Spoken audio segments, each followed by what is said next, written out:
ፍሬንድ እየጠራች ነው። ይልቅ ብቻዋን ብዙ አታስቆያት፣ ግባላት።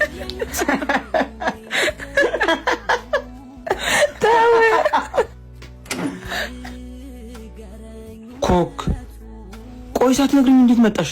መናገር ነበረብኝ አይደል? ረበሽኳችሁ መሰል። በጣም ይቅርታ። ምን እየሆንሽ ነው? አንተ ራስህ ምን እየሆንክ ነው? መቼስ በሌላ ነገር ጠርጥረሽኝ አይደል ማለት? እንዴት ጠረጥረሃለሁ? ኬብሻይ ቤስት ፍሬንድ አይደለች እንዴ? ያንተን ሹራብ ለብሳ አልጋ ላይ እየተጫወታችሁ ነው። ሌላ ምን ነው? ወይንስ እኔ የማላውቀው ነገር አለ? አረ የለም። ስለተረዳሽን በጣም አመሰግናለሁ የኔ ፍቅር። ምንም አይደል። ፊትሽ ግን ልክ አይደለም። እንዴት እንደሆነ ነበር የፈለግከው? እንድስቅ እንድደሰት ነው ወይንስ ቆሜ እንዳጨበጭብልህ? ስማ ብዙ ነገሮችን እኮ ማልፈው ፍቅራችንን ለማቆየት እንጂ የምታደርጋቸው ነገሮች ሳይገባኝ ቀርቶ አይደለም። እሺ ኬብሻ ቤስት ፍሬንድ እየጠራች ነው። ይልቅ ብቻዋን ብዙ አታስቆያት፣ ግባላት። ስለነበረን ጊዜ በጣም አመሰግናለሁ።